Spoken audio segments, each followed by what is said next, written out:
Hey guys, Cody with CJC Off-Road, and today we're doing a video on what the best of the best front-end components are going to be for your 03 to 12 Ram 2500, 3500 truck. Now, over the last 13 years, we've had a lot of time and practice on trying to figure out what parts are going to work well for keeping these trucks tracking straight down the road, preventing death wobble, and just making for an overall more enjoyable driving experience.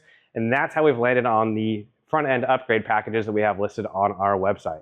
Now, if you've looked at that webpage, it can be quite confusing if this is all new to you. So we do have a separate video on diagnosing as well as naming the different components in the front end of your truck. That's going to be linked above and below in the comments as well.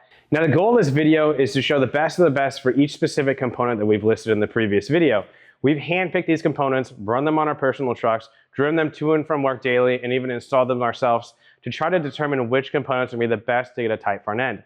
Now, you might also notice that if you're watching this video and you're on the product page, there might be some new products, something might be subtracted, etc. That's because our goal is, again, just to get the best of the best out there, and sometimes new products come out and or old products are discontinued.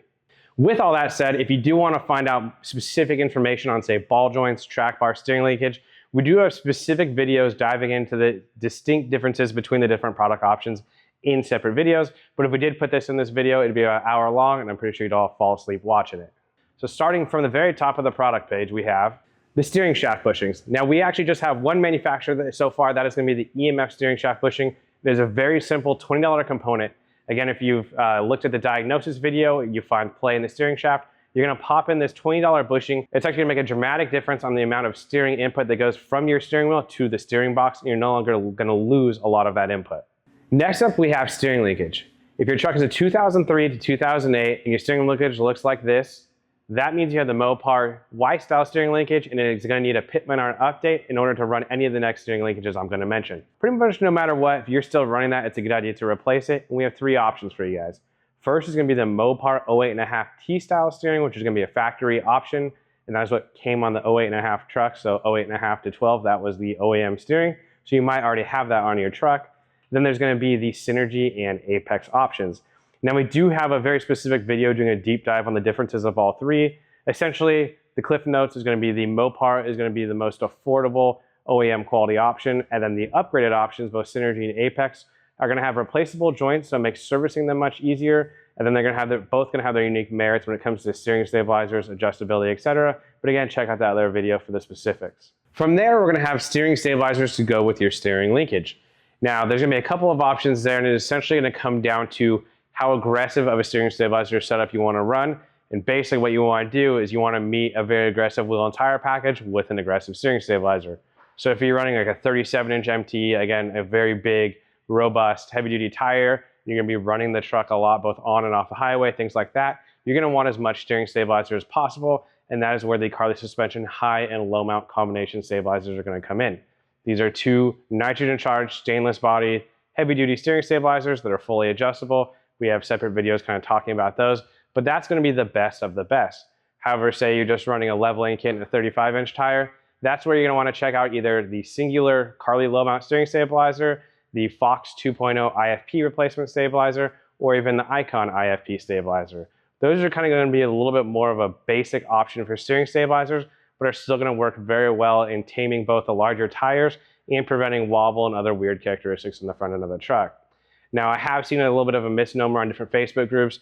If your parts are all proper or aligned tight, you don't even need a steering stabilizer. That is pretty much bad information because you can have very tight and heavy-duty components. However, that is not accounting for a 37-inch tire, inflated to street pressures, running into a curb or hitting obstacles on the road, things like that. That is where the steering stabilizer helps keep control of the front end and kind of keep crazy things from happening with the solid axle front end on these trucks. After the steering stabilizer, you're going to see a drop-down option for clamps. Now, the clamps are really only needed if you see the combination that you're selecting on there. So say you're selecting the Apex steering linkage, Carli high mount, there's a specific clamp for that. If you don't see that you don't see your listed configuration in there, you do not need a clamp. And if you're still confused by that, go ahead and give us a call, and one of our salespeople will be happy to walk you through the whole selection process. After steering linkage, we have your track bar. Now, the track bar is going to be the most common online mention for poor front end driving characteristics, death wobble, etc. And it's one of those points that we actually agree on. So for track bar options, we would say the two best on the market are going to be Thuren fabrication and Carli suspension. And we have both of those listed in this section. Now moving to the ball joint section of the product page, we're going to be listing our 3 favorites in the category. Now, I do want to mention, you're going to go on Amazon or your local O'Reilly Auto Parts, your local auto parts store, and these options are going to be more expensive, sometimes double, triple, or even quadruple the price of those parts. So we basically say just buy once, cry once, go with the better joint, and that is going to be one of these 3 in our opinion. Now it's going to be EMF, Dynatrac, and Carli suspension, and we rate these in the good, better, and best category. Starting with EMF, it's a family-owned machine shop out of Canada. These joints are rebuildable on the truck. They are preloadable, so if you do start to develop play, you can actually tighten the play out. They are one of the most popular joints we sell and our personal favorite for bang for the buck when it comes to Ram replacement and even Ford replacement ball joints. Next, we're going to have Dynatrac. Dynatrac has been a giant in the solid front axle world for a very long time, making housings, components, etc. The Dynatrac joints are also an excellent option. I forgot to mention the EMF is greasable. The Dynatrac is also greasable. They're rebuildable on the vehicle. Lastly, we're going to have the Carli suspension ball joints. These are going to be a true lifetime warranty, but the goal here is that you never even have to exercise that warranty. These are an extremely burly joint. I have run these on personal 3rd gens before. I've even swapped them from one truck to another because I knew they were good, they weren't going to have an issue, and as I expected, they never actually wore out, even on trucks we were jumping, etc. So that's going to be the most expensive option we offer. But again, the lifetime warranty is a plan B. The goal and the overall intent of the design is actually to never warranty that joint.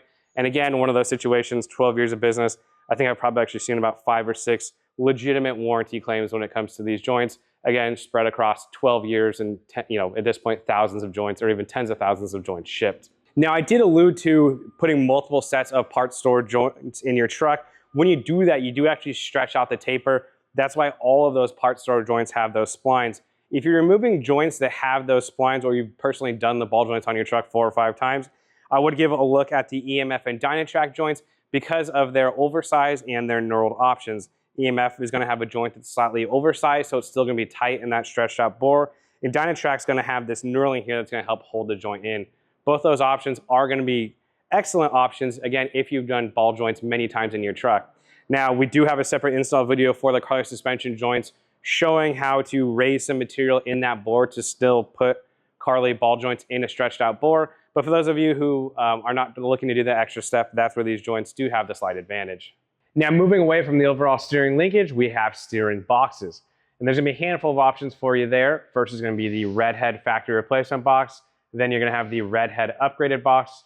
From there, we're going to have the OEM 6-bolt steering box. And lastly, the PSE heavy-duty replacement box. Now, essentially, that is going to go in the good, better, best category of options. So the first 2 are going to be the Redhead standard and the Redheaded 6-bolt upgrade box. Those are going to be factory boxes that have been rebuilt to Redhead specs. They claim that they're going to be tighter and they're going to last longer than the factory boxes, but they are a rebuilt box, right? So as a remanufactured box, you're going to need to take yours out and send it in as part of the core process in order to actually have the effective price you see on the product page. If you don't send in your core, you will get charged that core fee. Next, we're going to have the OEM 6-bolt box. That is Mopar's answer to the heavy-duty steering box problems that all these Dodges were plagued with. And it's actually a very similar design to the steering box on even the current generation of Ram trucks. This is going to be an OEM component that we are purchasing from Ram. So I do want to mention that one very hard thing about this box is the warranty process. You're almost stuck taking this truck to your dealership and asking them to warranty it, but they're going to tell you that they didn't sell it, etc. So it's a very hard component to warranty. And another point to note, it is also OEM quality, right? So if your goal in watching this video is to upgrade, it is essentially just the heavy-duty factory option, but we do have a more heavy-duty option, and that's going to take us to the PSE steering box. Now, the PSE steering box was a ground-up box project that PSE had to come up with factory replacement steering boxes for these trucks. It's going to be heavier duty. It's not going to be remanufactured. You're not getting a steering box from someone's farm in Wisconsin from a couple years ago.